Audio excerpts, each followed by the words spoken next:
Psychological warfare has been waged against America for much of this century. This war for the mind of the public has been facilitated by the emergence of mass media and the transformation of American education by behavioral psychologists. In the book 1984, George Orwell warned that people were in danger of losing their human qualities and freedom of mind without being aware of it while it was happening because of psychological, emotional, and intellectual manipulation. Mind control. Mind control in America.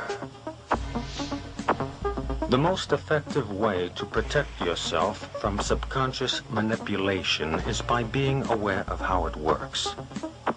What the conscious mind believes, the subconscious acts on. It works like programming a computer. Information is fed into a computer, and the computer acts on it. However, if the information fed into the computer is wrong, it still acts on it. If a person believes something that is not true, the memory banks of the subconscious mind do not correct the error, but act on it.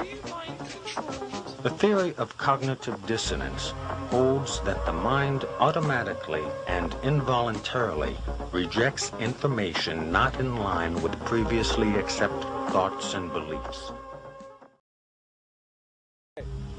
Watching television often produces an altered state of consciousness. Though not consciously perceived, the television screen, while appearing static, actually flickers. Any repeating light or sound pattern can lead you into an altered state. A hypnotist uses pattern speech by varying the pacing and inflection of his voice to induce this state of mind in his subject. It is in this state of mind where one is the most receptive to mental programming.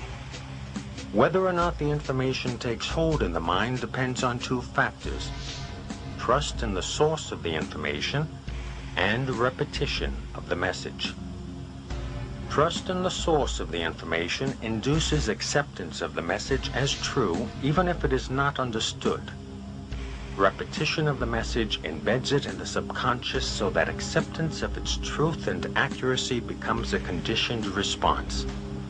Thus, this information will be accepted as true without thinking about it whenever it is presented again.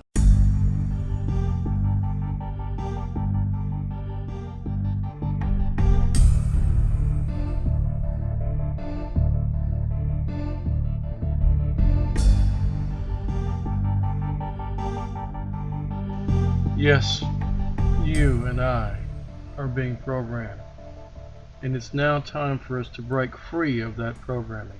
And the reason we need to break free of this is because if we do not, I fear that our lives, both temporal and eternal, will soon be in grave jeopardy.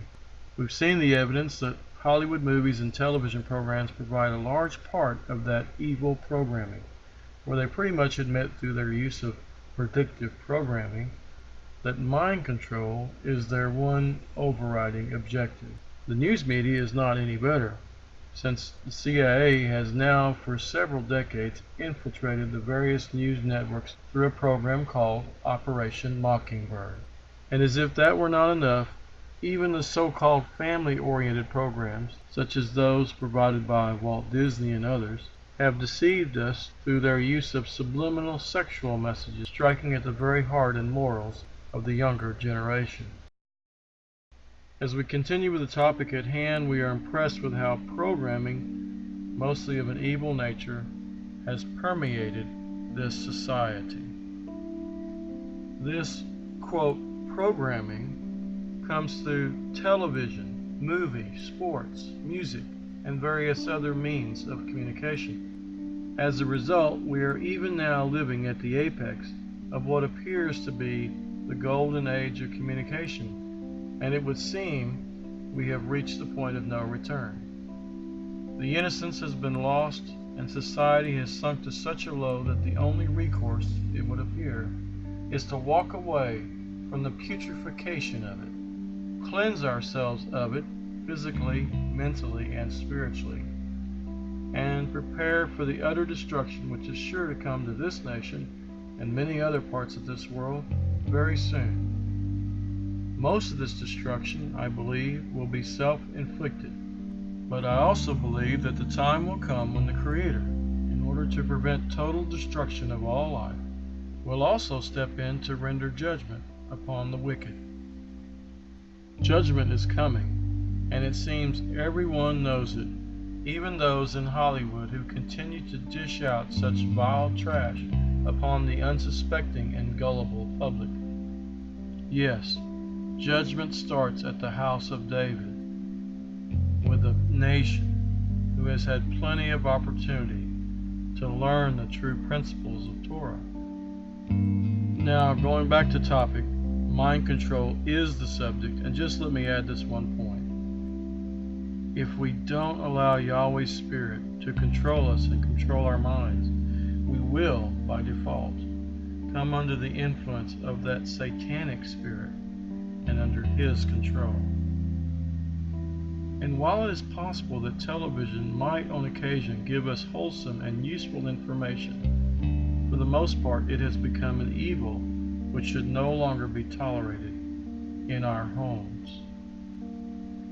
It is leading our families and children into the paths of evil, which has already undermined our society as a whole, and we now see the evil has returned home to roost, as government officials, law enforcement, educational institutions, medical institutions, and religious institutions have now turned into de facto mafia enterprises. And while it may seem prudent to tell them the truth about this, I doubt they will believe it or even understand what we're talking about. They're probably too busy watching American Idol.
Reality. We're living in a totally controlled environment, an environment that has been created by mass media. Now, many people, especially young people, accept unquestioningly the reality that is presented by the media. Popular culture, movies, television, music carry messages about how society works and how people should behave. And so entertainment is not value-free. It has ideological content. It presents a worldview that influences the people who watch the programming. There is a reason why television networks and the music industry, the various companies, they have programming departments. The programming that we are constantly assaulted by throughout our life conditions us, it programs us to a particular worldview. Now, we may consider it normal because we were born into the system of lies and deception. In fact, deception has become part of the social framework of society. And because we were born into the situation and our parents were born into it and have suffered from it, we don't know any better. And so we don't necessarily see things as they are. We see things as we are. Now, there are two primary means by which people are manipulated and controlled. One is very simple, very basic, and that is simply the control of information and the control of, if we don't have all of the facts on any particular topic, then our judgment is going to be no better than the quality of our information. And in spite of the fact that we have an information overload through all the information that's available on the internet and other sources, we have to have the presence of mind to be able to evaluate the information that we have available. And it's a matter of having to dig through and determine what's true, what are the lies, what are the half-truths, under that one basic heading, information control, where there has been a long-held consolidation of ownership of the different medias, press, publishing, film, music, television, consolidated ownership into the hands of very few individuals, the multinational corporations. Today, there are half a dozen multinational corporations that are controlling the information and entertainment choices that people have. Working as an editor, it was easy to see how simple it is to change the meaning of an event or change the meaning of what someone says through editing. And so I was very well aware of how plastic and moldable media reality was. But I didn't fully appreciate the extent to which we are all manipulated and controlled by media, including those people who work in it. Using television as the prime example of how mental programming and mind control works, television is the most powerful weapon of psychological warfare in history. And yet, television, for many people, is a member of the family in the household.